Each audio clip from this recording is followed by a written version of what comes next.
காணாமல் போனவர்கள் தொடர்பில் யாழ்ப்பாணத்தில் ரணில் வெளியிட்டுள்ள அறிவிப்பு. மீண்டும் வாகன இறக்குமதிக்கு அனுமதி.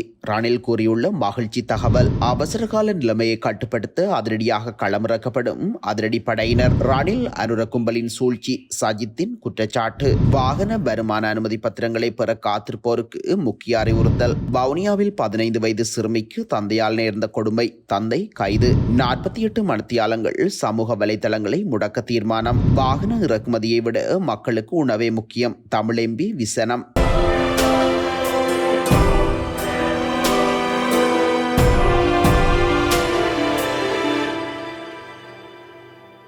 தேசிய காணி ஆணைக்குழு மற்றும் உண்மை மற்றும் நல்லிணக்க ஆணைக்குழு ஆகியவை தமது அரசாங்கத்தின் கீழ் ஸ்தாபிக்கப்படும் என ரணில் விக்ரமசிங்க நேற்று தெரிவித்துள்ளார். காணாமல் ஆக்கப்பட்டவர்களின் பிரச்சினைக்கு அடுத்த 5 வருடங்களுக்குள் தீர்வு காண்பதற்கு நீதியரசர் நவாஸ் ஆணைக்குழுவின் ஊடாக செயற்படுவார் என யாழ்ப்பாணம் நாவாந்துறையில் நேற்று இடம்பெற்ற தேர்தல் பிரச்சார கூட்டத்தில் வைத்து ரணில் விக்ரமசிங்க தெரிவித்துள்ளார். வடக்கின் பிரச்சினைகளை அரசியல் பிரச்சினைகளுக்கு மாத்திரம் மட்டுப்படுத்த முடியாது எனவும் அபிவிருத்தியும் தேவை எனவும் ஜனாதிபதி தெரிவித்தார். இல்லையேல் ஏனைய மாகாணங்கள் அபிவிருத்தியில் முன்னோக்கி செல்லும் போது வடக்கு பின்தங்கிவிடும் எனவும் வடக்கின் அரசியல் பிரச்சினைகள் மட்டுமின்றி அபிவிருத்தி பிரச்சினையும் தீர்த்து வைப்போம் எனவும் அவர் தெரிவித்துள்ளார். வடக்கு மக்களை தான் அச்சுறுத்தியதாக குறிப்பிட்டு அருகுமார திசாநாயக்கவை சுமந்திரன் பாதுகாத்ததாக ரணில் விக்ரமசிங்க குறிப்பிட்டார். அனுர சஜித் சர்வதேச நாணய நிதிய ஒப்பந்தத்தை மாற்றி அமைக்க முயல்கின்றனர். அவ்வாறு செய்தால் நாணய நிதியத்தின் ஒத்துழைப்பு கிடைக்காது. வாழ்க்கை செலவை குறைப்பதே எமது முதலாவது குறிக்கோள். ஆஸ்வெசும் நிகழ்ச்சி திட்டம் உரமானியம் வழங்கப்பட்டுள்ளது. தனியார் துறையினருக்கு சம்பளம் அதிகரிக்கப்பட்டுள்ளது. அரச ஊழியர்களுக்கு அடுத்த வருடம் முதல் சம்பளத்தை அதிகரிக்க முடியும். வரியையும் குறைக்க வழி செய்ய முடியும். அனுர சஜித் ஆகிய 2 வேட்பாளர்களும் வரியை குறைக்க வேண்டும் என கூறுகின்றனர். அவ்வாறு செய்தால் மேலும் பல பாதிப்பை சந்திக்க நேரிடும் என அவர் சுட்டிக்காட்டியுள்ளார். நாட்டிற்கு மீண்டும் வாகனங்களை இறக்குமதி செய்ய அனுமதி வழங்கியிருக்கின்றோம் என ஜனாதிபதி வேட்பாளர் ரணில் விக்ரமசிங்க தெரிவித்துள்ளார். புத்தளத்தில் நேற்று இடம்பெற்ற ரணிலால் எழும் பேரணியில் கலந்து கொண்டு உரையாற்றும் போதே ஜனாதிபதி இதனை குறிப்பிட்டுள்ளார். தொடர்ந்தும் தெரிவிக்கையில், வரி செலுத்தும் வரம்பை 5 லட்சத்திலிருந்து 7,20,000 ரூபாவாக அதிகரித்திருக்கின்றோம். இதனால் வரிச்சுமை ஓரளவு குறையும் என்று ரணில் தெரிவித்துள்ளார். ரூபாவை பலப்படுத்த வேண்டும் என்ற நிபந்தனையே IMF முதலில் விதித்தது. இதன்படி செயற்பட்டதாலேயே இன்று ரூபாவின் பெறுமதி அதிகரித்திருக்கின்றது. இதனால் எரிவாயு, எண்ணெய், உணவு போன்றவற்றின் விலைகள் குறைந்துள்ளன. சமுர்த்தி போன்று 3 மடங்கு நிவாரணம் வழங்க முடிகின்றது. நாம் படிப்படியான சலுகைகளை வழங்கி வாழ்க்கை சுமையை குறைப்போம். இன்று நாட்டுக்கு மீண்டும் வாகன இறக்குமதி செய்ய அனுமதி வழங்கியிருக்கின்றோம். வரி செலுத்தும் வரம்பை 5 லட்சத்திலிருந்து 7,20,000 ரூபாவாக அதிகரித்திருக்கின்றோம். இதனால் வரிச்சுமை ஓரளவு குறையும். எனவே திசை காட்டியிடம் எதிர்காலத்தை ஒப்படைக்க மக்கள் தயாராக இருக்கின்றார்களா என்பதே எனது கேள்வி. திசை காட்டியிடம் எனது கேள்விக்கு பதிலில்லை. என்னோடு விவாதம் செய்ய வேண்டும் என்கின்றார்கள். அதற்கு நான் தயார். அவர்களின் பொருளாதார முறைமை எதுவென சரியான விளக்கம் சொன்ன பின்பே விவாதம் செய்ய முடியும் என ஜனாதிபதி வேட்பாளர் ரணில் விக்ரமசிங்க தெரிவித்துள்ளார். ஜனாதிபதி தேர்தல் தினத்தன்றும் முடிவுகள் அறிவிக்கப்படும் போதும் நாட்டில் ஏற்படக்கூடிய அவசர நிலைமையை எதிர்கொள்வதற்காக போலீஸ் மற்றும் ஆயுதப்படைகளை ஒருங்கிணைத்து அவசர கால திட்டத்தை தயாரிப்பதற்கு ஜனாதிபதி பாதுகாப்பு தலைவர்களுக்கு அதிகாரம் வழங்கியுள்ளார். அவசர கால நிலை ஏற்படக்கூடும் என பாதுகாப்பு சபை கூட்டத்தின் போது பாதுகாப்பு பிரதானிகள் ஜனாதிபதியிடம் சுட்டிக்காட்டியமையே இதற்கான காரணமாகும் என தெரிவிக்கப்படுகின்றது.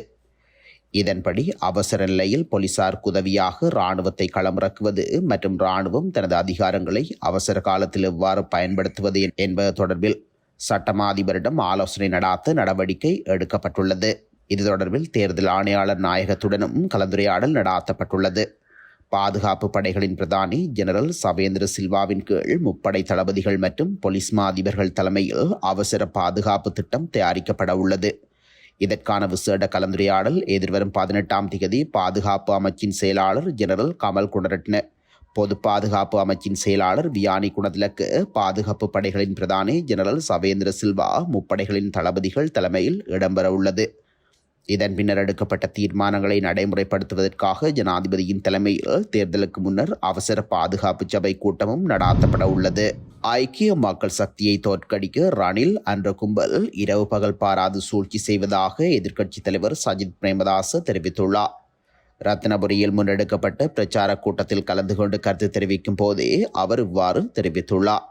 இந்த நாடு மீண்டும் அபிவிருத்தியை நோக்கிய யுகத்திற்கு செல்வதற்கும் தொழிற்சாலைகளை உருவாக்கி தொழில் வாய்ப்புகள் கிடைக்கப்பெற்று மக்களின் வறுமை நீங்கி மூலை முடுக்கு கிராமங்கள் நகரங்கள் விருத்தியடைந்து நாடு அபிவிருத்தி அடைகின்ற வேலை திட்டத்திற்கும் ரணில் என்ற கூட்டமைப்பை எதிர்ப்பு தெரிவித்திருக்கின்றார்கள்.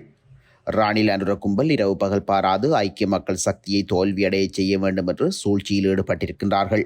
இந்த சூழ்ச்சிக்குள் நாட்டு மக்கள் சிக்கிக்கொள்ள மாட்டார்கள் என்பதை நாம் அறிந்திருக்கின்றோம். கட்டுக்கட்டாக ஃபைல்களை தூக்கிச் சென்ற ஒரு குழுவினர் திருடர்களை பிடிப்போம் என்று கூறினாலும் ஐக்கிய சட்டத்தரணிகள் சக்தி உயர் நீதிமன்றத்தை நாடி நாட்டை வங்குரோத்தடைய செய்த ராஜபக்சர்களுக்கு எதிராக அடிப்படை உரிமை மீறல் மனுவை தாக்கல் செய்து தீர்வை பெற்று அவர்கள் குற்றவாளிகள் என நீதிமன்றம் வெளிக்கொணர்ந்தது. எதிர்வரும் செப்டம்பர் 21 பின்னர் இந்த தீர்வினூடாக நட்ட ஈடை பெற்றுக் கொள்வதற்கு நடவடிக்கை எடுப்போம் என அவர் மேலும் சுட்டிக்காட்டியுள்ளார். மேல் மாகாணத்தில் வாகன வருமான வரி அனுமதி பத்திரம் வழங்கும் அனைத்து பிரிவுகளும் எதிர்வரும் 20 மூடப்படும் என மேல் மாகாண சபை தெரிவித்துள்ளது. எதிர்வரும் 21 இடம்பெறவுள்ள ஜனாதிபதி தேர்தலுக்கான கடமைகளுக்காக உத்தியோகத்தர்கள் விடுவிக்கப்பட வேண்டியிருப்பதால் இந்த நடவடிக்கை எடுக்கப்பட்டுள்ளதாக அலுவலகம் தெரிவித்துள்ளது. ஜனாதிபதி தேர்தலின் பின்னர் வாகன வருமான வரி அனுமதி பத்திரம் பெற வேண்டிய வாகனங்களுக்கு அபராதமின்றி உரிமம் வழங்கப்படும் எனவும் அறிவிக்கப்பட்டுள்ளது. ஆன்லைன் முறையின் மூலம் வருமான அனுமதி பத்திரங்களை பெற்றுக்கொள்ள முடியும் எனவும் மேல் மாகாண பிரதம செயலகம் அறிவித்துள்ளது. வவுனியா ஓமந்தை காவல்துறை பிரிவிற்குட்பட்ட பகுதியில் 15 வயது சிறுமியொருவர் தந்தை மற்றும் இளைஞர் ஒருவரால் தவறான முறைக்குட்படுத்தப்பட்ட நிலையில் சிறுமியின் தந்தை கைது செய்யப்பட்டுள்ளார். குறித்த நபர் நேற்று கைது செய்யப்பட்டுள்ளதாக ஓமந்தை காவல்துறையினர் தெரிவித்துள்ளனர். இந்த விடயம் தொடர்பில் தெரிய வருகையில் வவுனியா ஓமந்தை காவல் நிலைய பொறுப்பதிகாரி சிரேஷ்ட காவல் பரிசோதகருக்கு ரகசிய தகவல் ஒன்று கிடைத்துள்ளது. இதனைத் தொடர்ந்து பாதிக்கப்பட்ட 15 வயது சிறுமியை மீட்ட காவல்துறையினர் குறித்த சிறுமியிடம் வாக்குமூலங்களை பதிவு செய்த பின்னர் வைத்திய பரிசோதனைக்கு அனுப்பிய நிலையில் சிறுமி தவறான முறைக்குட்படுத்தப்பட்டுள்ளமை உறுதி செய்யப்பட்டுள்ளது. விசாரணைகளின் போது கடந்த 2022 ஆண்டு முதல் குறித்த சிறுமியை தந்தை தவறான முறைக்குட்படுத்தியிருந்தமை தெரிய வந்துள்ளது. ஜனாதிபதி தேர்தல் பிரச்சாரம் முடிவடைந்த பின்னர் 48 மணித்தியாலங்கள் சமூக வலைதளங்களை முடக்க தேர்தல்கள் ஆணைக்குழு திட்டமிட்டுள்ளதாக தகவல்கள் வெளியாகியுள்ளது. ஜனாதிபதி தேர்தல் பிரச்சாரங்கள் எதிர்வரும் 18 நள்ளிரவுடன் நிறைவடைகின்றது. இந்த நிலையில் 19 மற்றும் 20 திகதிகளில் எந்தவித தேர்தல் நடவடிக்கைகளும் முன்னெடுக்கப்படாத நிலையில் சமூக ஊடகங்களில் சேறு பூசுவதை நிறுத்துவதற்காக குறித்த நடவடிக்கை எடுக்கப்பட்டுள்ளது. தொலைத்தொடர்பு ஒழுங்குமுறை ஆணைக்குழு மற்றும் சமூக ஊடக வலையமைப்பைச் சேர்ந்த நிறுவனங்களுடன் இணைந்து இந்த திட்டத்தில் கவனம் செலுத்தியுள்ளதாக குறிப்பிடப்படுகின்றது. இந்த காலப்பகுதியில் பிரச்சாரம் செய்வது முற்றாக தடை செய்யப்பட்டுள்ள போதிலும் சமூக வலைதளங்களூடாக பிரச்சாரம் மேற்கொள்ள திட்டமிட்டுள்ளதாக தகவல்கள் வெளியாகியுள்ளன. ஜனாதிபதி ரணில் விக்ரமசிங்க வாகன இறக்குமதி செய்வதை நிறுத்திவிட்டு பசி பட்டினியில் இருக்கும் மக்களுக்கு முதலில் உணவை வழங்குவதற்கு நடவடிக்கை எடுக்க வேண்டும் என மலையக மக்கள் முன்னணியின் பிரதித் தலைவர் ராதாகிருஷ்ணர் ராஜாராம் தெரிவித்துள்ளார்.